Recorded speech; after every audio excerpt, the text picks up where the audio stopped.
All right, good evening, my algebros. Going through homework as promised. What do you call it when a nurse gives you a shot you hardly feel? And we went through the first one, a couple of these together. But I remind you with these, as you multiply inside, it's just like fractions, you multiply straight across. When I factor here, you get 2 times 3 and another 3. So of course I take out the pair of 3's that comes outside. It's a perfect square, and the 2 does not have a match. I'm just going to kind of slide down these for you so you can check your work. Make sure you know what you're doing. These are pretty basic. And also your calculator could have done it for you. But if you're not showing this factoring work inside of here, you're not going to get credit. I don't want you to just Google the answers, right? You need to learn how to do it. I'm going to slide over here on 8.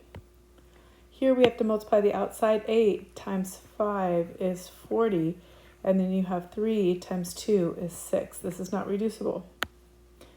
Here we have negative 4 on the outside times 9 gives us negative 36. And then 5 times 6 is 30. Not factorable. Number 10 is a little bit different. And we did this one in some of my classes. 8 is 2 times 2 times 2. Which means we have a pair of 2's that are going to come on the outside. That's where this one comes into play right here. Right?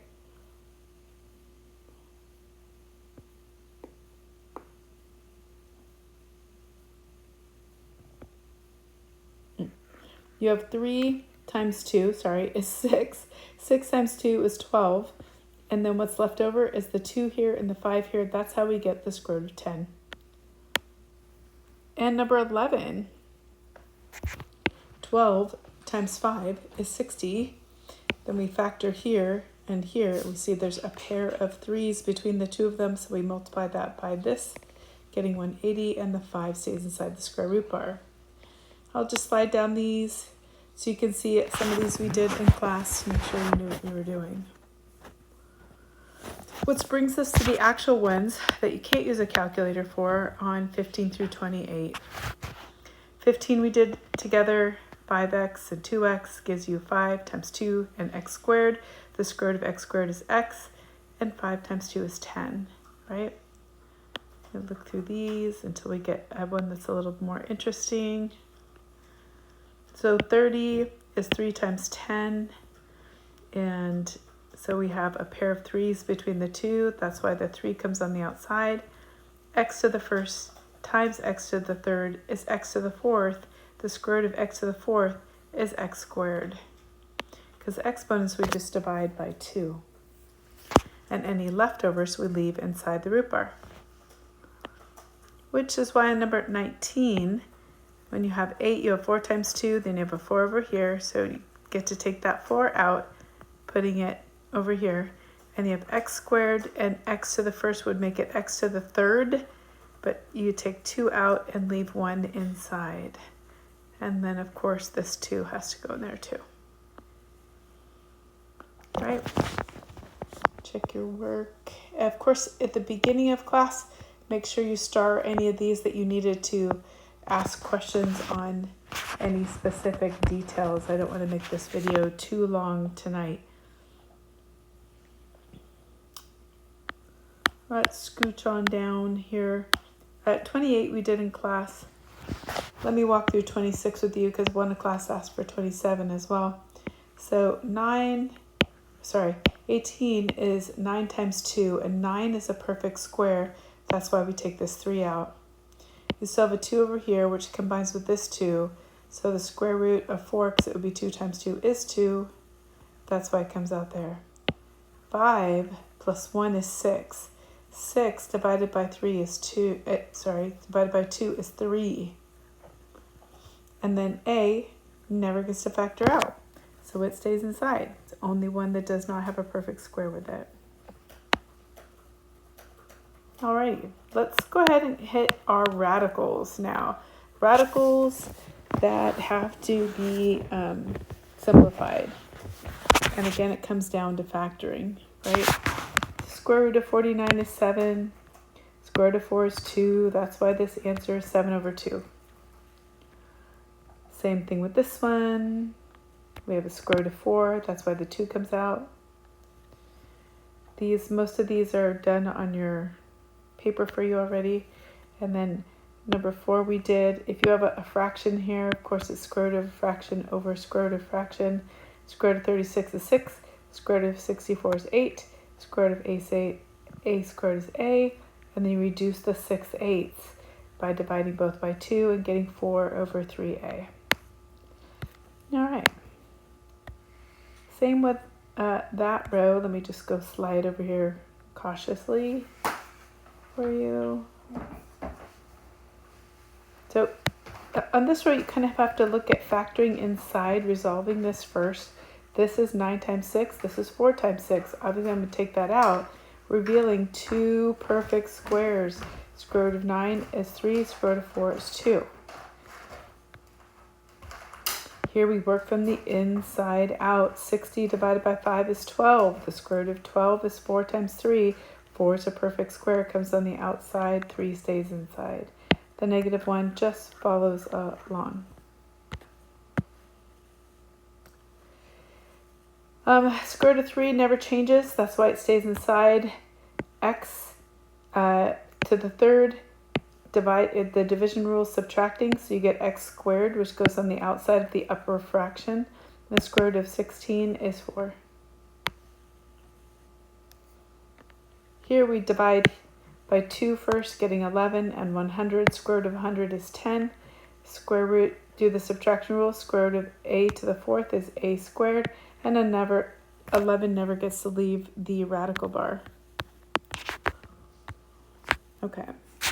Number 9 we went over in class, but the rule is you cannot have a radical in the denominator. Just like you can't have a 0 in the denominator, it doesn't make sense.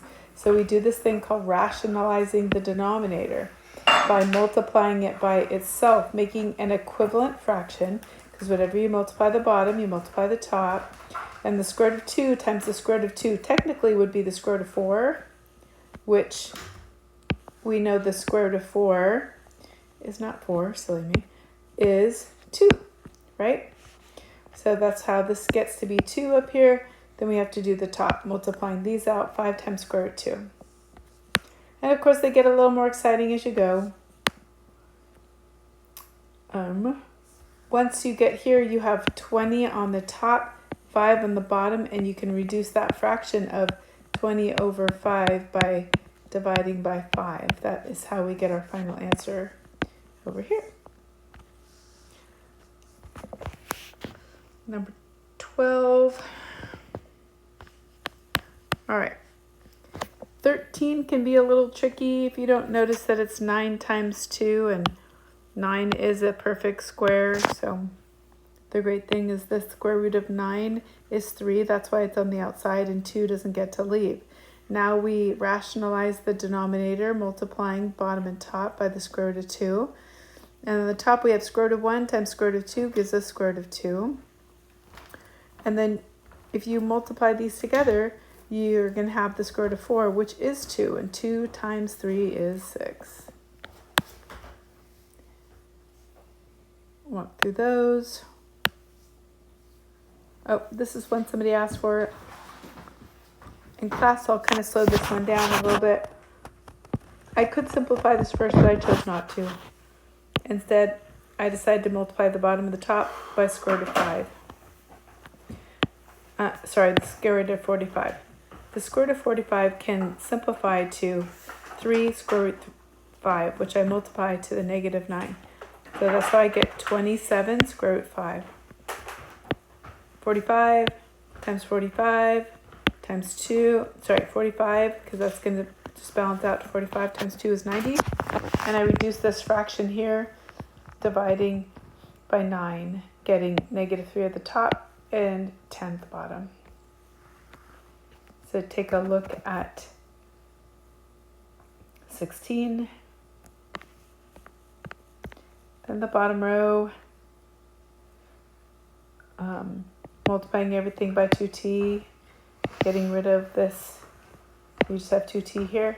7 times 2 is 14t, not reducible. 15 is reducible when you get to the end right here. 19 we did in class. 20, again, multiplying by the radical, getting rid of it. That's why there's 15 on the bottom. I simplify this. It's 2 times 3, 3 times 15, taking out the pair of 3's. 3 times 10 is 20, square root 10. But it's all over 15, so we can reduce this fraction, dividing by 15. Getting 3 square root 10. All right, people, there you have it. That's the key for today. And I'll see you in class tomorrow for Radicals Part 2. Get ready for some equations with all this. It's going to get exciting.